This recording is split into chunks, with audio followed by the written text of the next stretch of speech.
GRINDSET, inside the mind of successful entrepreneurs with your host, Cynthia Daniels and William Sprague. I was on my own. I was independent. Okay. And I was doing my own thing. Wasn't making any money.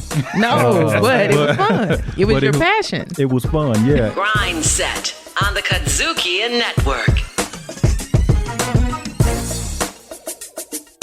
Welcome back to another episode of GRINDSET. I'm your host, Cynthia Daniels, Chief Event Strategist of Cynthia Daniels and Company. And I'm William Sprague, Asset-Based Lender at First Tennessee Bank. And today's guest is Rico Andrews. Rico is the owner of Always Best Care of Memphis.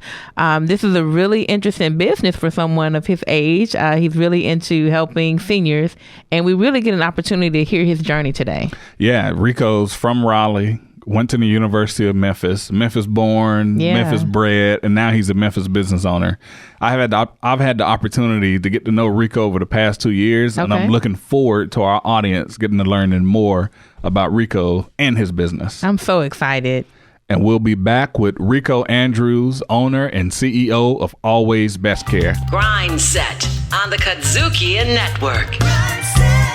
The Event Doctor on the KUDZUKIAN Network. The thing is that it's the event DR, which is known as the event doctor, but I don't want to be too corny, like, okay, the doctor's in or whatever. The Event Doctor. I don't want doctors to feel like, you're not a doctor. Why are you saying that? We're here to talk about different events, answer your questions, help you save your event, stuff like that. The Event Doctor Podcast on the KUDZUKIAN Network. Hey, this is Rico Andrews, founder and CEO of Always Best Care. And I invite you to check out GRINDSET with my friends Cynthia and Brack by downloading the KUDZUKIAN app in the App Store or Google Play. As promised, we are in the studio with Rico Andrews, who is the founder and CEO of Always Best Care. Welcome to GRINDSET, Rico. Thanks for having me. Welcome. Yeah, I appreciate it. We're so excited to have you. Tell us, what exactly is Always Best Care of Memphis? How did that get started? All right, so Always Best Care is Always Best Care of Memphis is a non-medical in-home care agency.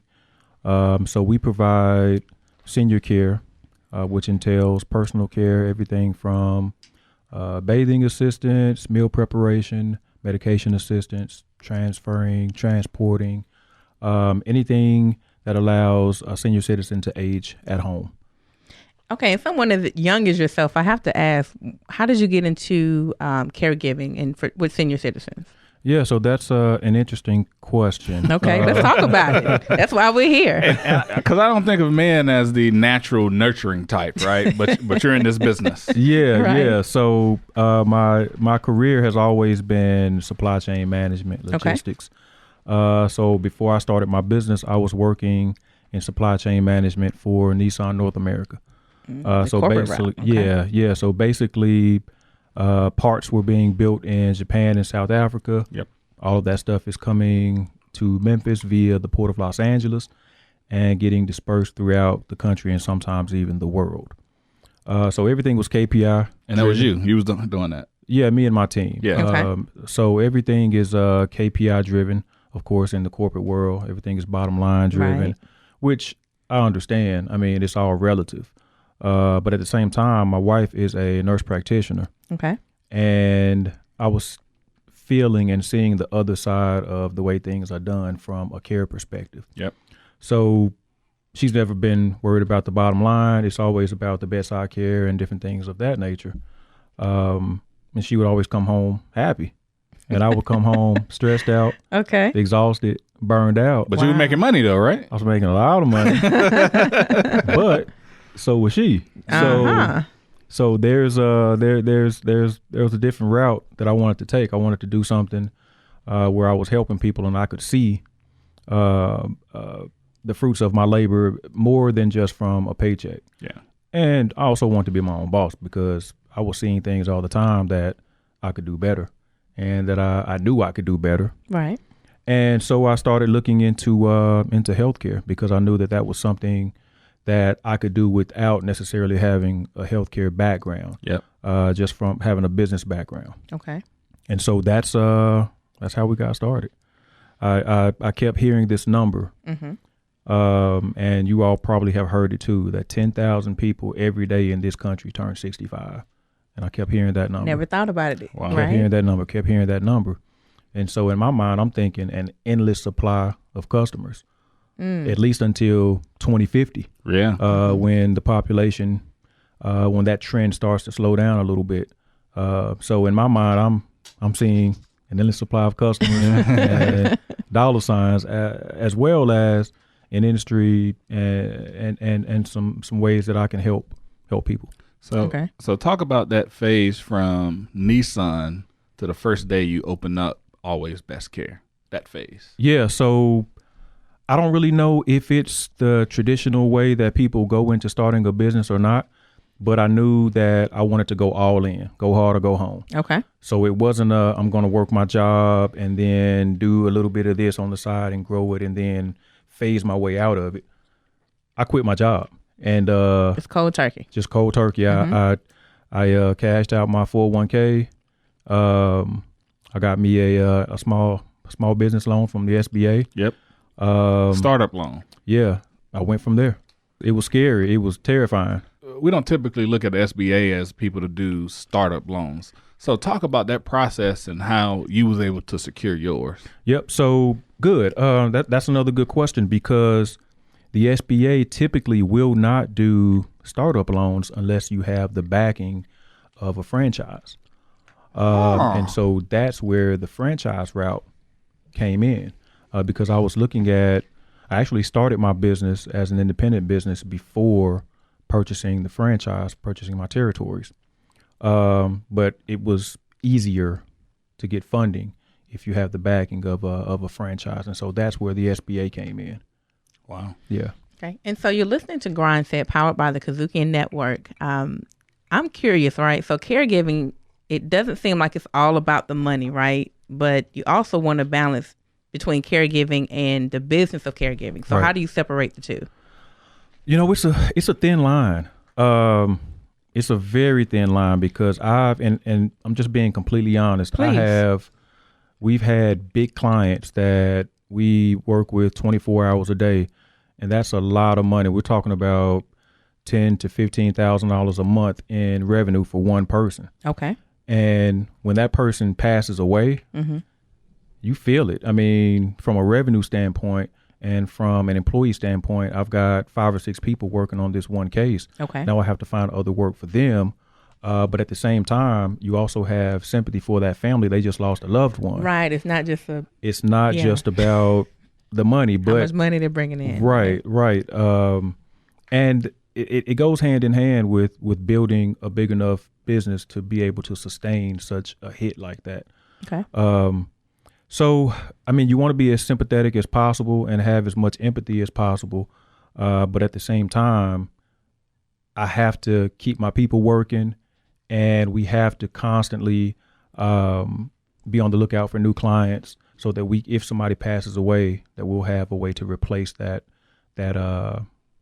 hours and that for my labor force. So talk about that. How do you find your clients? Yeah, so we do a lot of. I have a sales team. We do a lot of referral marketing. That's the main way that we get business. So we have referral partners at hospitals, nursing homes, rehabilitation facilities, assisted living facilities, independent living facilities, and that's where all of our referral business comes from social workers and discharge planners. But at the same time, we have a heavy online presence. We partner with some different lead agencies online that generate leads for us. Search engine optimization. We work with a company based out of South Carolina that uses keywords to generate potential customers to our site and to our phone numbers. Okay. So, and then word of mouth also. Yep. We do print, we do radio, word of mouth. We just never know where that next customer is going to come from. you're spending a lot of money on marketing, it seems like. Mm-hmm. And so what we'll do is after the break, let's talk about what's been most effective for you. Okay. Right. So what's been your return on investment in marketing? And then I'd love to go into what your KPIs are since you knew what they were at Nissan. All right. You've been listening to GRINDSET, powered by the KUDZUKIAN Network, and we'll be right back after the break. I'm Carol Coletta, host of Cities Now, a brand new show hosted here on the KUDZUKIAN Network. With Cities Now, we want to help listeners make smart decisions for their cities. Pittsburgh, Pennsylvania. Little by little, the city is rebuilding itself with businesses such as urban farms and breweries. We'll interview the sharpest people on the thorniest issues facing cities now. Cities Now, part of the KUDZUKIAN Network. Welcome back to GRINDSET. We're here with Rico Andrews, CEO and owner of Always Best Care. And when we left off, we were talking about the money that you spend in marketing and what it takes to make the business go well. You went in depth about your sales process, but what are the key performance indicators that you're looking at every day to make sure your business is going well? And if those numbers fall, you know that you might be in trouble. Okay. So the first thing that I look at, and this is something I look at every single day, is our gross margin. What we're charging versus what we're paying our staff. So that number has to line up with the goals that we set. Otherwise, everything else, it comes straight from the bottom line. Then the second thing that I'm always looking at is overtime. And of course, I mean, overtime is connected to so many different things, staffing levels, and it's also connected to the other two items that I'm looking at every day, which is utilization and turnover. And so those are the four things that I'm constantly looking at because it all affects the bottom line. With utilization, are we using our people the right way? I have a report that I run every single week. It lets me know if we're using employee X 40% of what they're able to do, or 90%.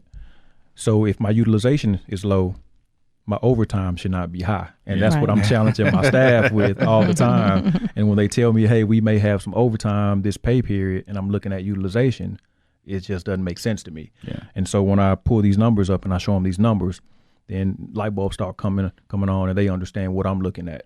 Same thing with turnover. We have to hire more than we lose. I mean, it's just basic math. And then, like I said, the gross margin, what we pay as opposed to what we charge our clients. Got it. Yeah. So I love that you know everything about your business now, but I'd love to kind of take a step back to talk about that first year, right? Okay. What the first 12 months look like. Can you kind of walk us through that? And also, at what point did you know that you were able to start hiring people? Because it sounds like you have a pretty massive team now, but I want to help people understand that are listening what that first 12 months is like. Yeah, so... and he's smiling. I wish you guys could see his face right now, the reminiscing of the fun times. That first 12 months was very interesting. Okay. It was fun. Good. I was on my own. I was independent. Okay. And I was doing my own thing. Wasn't making any money. No, but it was fun. It was your passion. It was fun, yeah. And I was able to focus on my business because I had enough money. Okay. I wasn't worried about money. I had, like I told you, SBA funds. I had some savings that I dipped into. Major key alert. Definitely. So I wasn't worried about money. I had 2 years worth of money. Great. And so that first 12 months was just me focusing on my business, strategizing, trying to figure out where the most of my what was going to be my main source of clients and customers. Okay. Who I was going to be able to partner with, who I needed to be on the lookout for. Okay. As far as competitors and employees alike. Coming out by yourself, you need to know the market. Yeah. So I did a lot of competitive analysis studies. I had people in my family and friends calling my competitors to see who's charging what, who's doing what. Ah, okay. That's smart. I called a bunch of them myself, acting like I was looking for employment. Sure. Major key alert. What their process was like and how much they were paying, so that I would know my market. So that was a lot of the first year, and then the regulations of being in business, all of that stuff. I chased down a couple of contracts to get me going that first year. So I spent a lot of time doing busy work, getting ready for things to take off.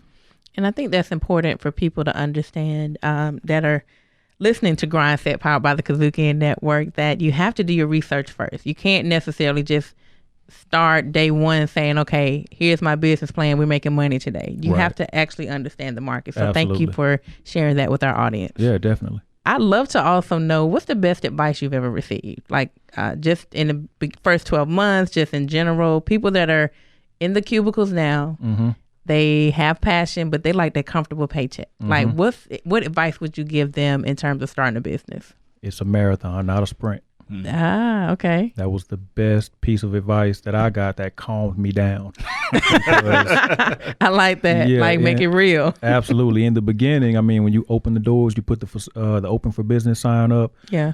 And you're just ready to go, ready to start getting customers and making money. It typically does not happen like that. Okay. So yeah, it's a marathon, not a sprint. I had two really good people that I relied on that told me that, and I took that to heart. I love that.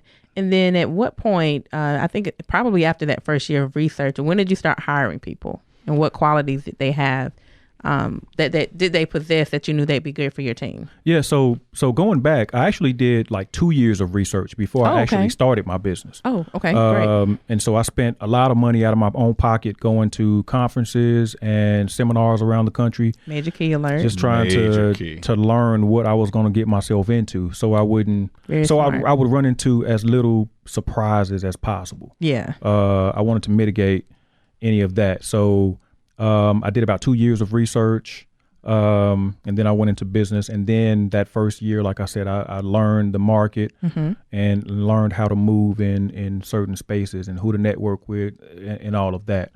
And I'm sorry, what was the original question? That's okay. So when did you know you were ready to hire people, and what qualities did they possess that you felt like, okay, they're going to be a great fit for my company? Okay, so when I started getting to a point where I couldn't get everything done, then I knew it was time for me to hire people. I love that. And one of my mentors told me that if you hire when you need to hire, you've waited too long. Wow, I've never heard that. Yeah, so if you're doing everything that you're supposed to do and you're living by your business plan and your strategy, go ahead and hire ahead, and the business will come. So major key alert. Hire ahead. I did that, and it's always worked out for me. I've hired before I needed somebody, and the business has followed. And so now I'm always looking at projections and forecasts. Okay, where will we be in 6 months? And do I need to go ahead and hire somebody so that we'll be ready for that point? I wish we could stay in this segment longer, but we will be right back and talk to you a little bit about what's next for your business. Okay. Again, your franchise. So we'd love to hear what are the new markets for you. How many more people are you hiring? Because there may be some people listening that be a great fit for you. Black Nerd Power. My name is Richard Douglas Jones. I'm one of the hosts for Black Nerd Power. Who am I? I'm a stand-up comic. You may have seen me on Comedy Central on the LOL Network. Black Nerd Power. I've been living this nerd life for a long time, like comic books and movies and all that other stuff. That's who we are. Just come hang out with us, man. Just geek out a little bit. It's okay. We won't tell. Black Nerd Power. And if you're a black nerd, you've had to hide that for most of your life. Black Nerd Power on the KUDZUKIAN Network. GRINDSET on the KUDZUKIAN Network.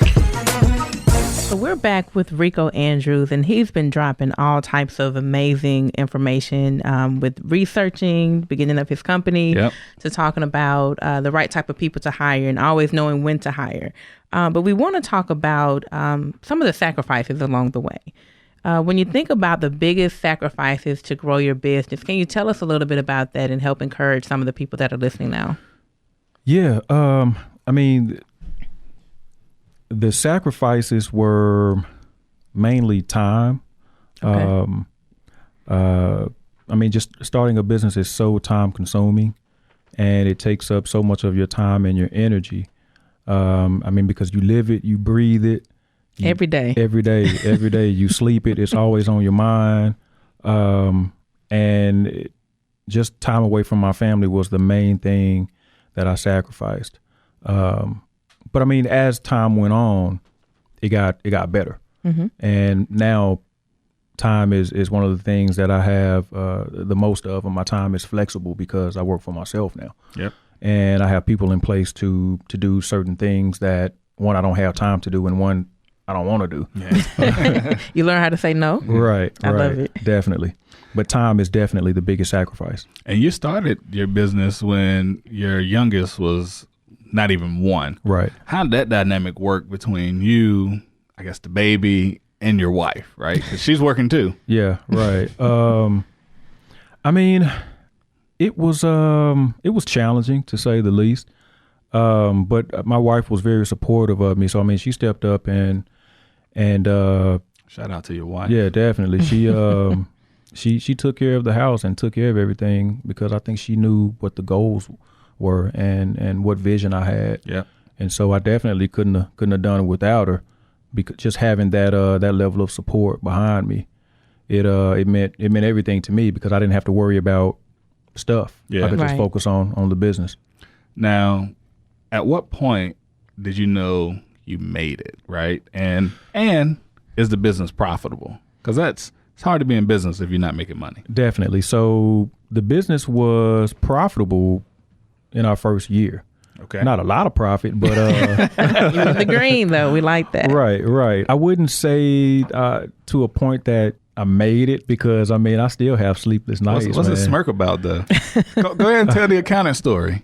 I mean, so after about a year and a half, my I have these quarterly meetings with my accountant, and I'm still just in grind mode, just trying to get as many clients as possible, hire as many people as possible, Right. run the business. And my accountant is like, "Man, do you realize how much money you've made this year?" And I'm like, "No." Because you're grinding. Yeah, I'm grinding. I don't have time to look at that. So when he showed me my numbers, I could breathe a little bit, and I didn't feel like I made it. Yeah. But I felt like I had some breathing room. Good. And so that took a lot of stress off of me. A lot of stress. You're listening to GRINDSET, powered by the KUDZUKIAN Network, and we're talking about, when you first see the light of business, right? You're grinding, and now you see a version of success. What other professionals are you working with? You mentioned the accountant that you meet with quarterly. Who else are you working with? Oh man, insurance brokers. I have a bunch of those for workers' comp. Yep. General liability. A little bit of everybody. SEO, search engine optimization companies that I work with. I feel like everybody is eating off of me because I got all these little bills that I pay for other services and other vendors. Yep. Marketing, radio, TV, just everybody. Yep. Everything that I need done that I can't do in-house, I'm paying somebody to do it. Even from a staffing standpoint, we use staffing services, My CNA Jobs and Hirology, Indeed. Wow. We have account reps with all of these people as well. So there are a ton of people that my team interact with every day. So you shared with our audience that you've been researching for 2 years. Your business is profitable. You're able to get different promotional ways to get the marketing and the brand out there. But I want to know, did you have anybody that was mentoring you to kind of guide you to use those methods, or were these things that you just kind of found out on your own?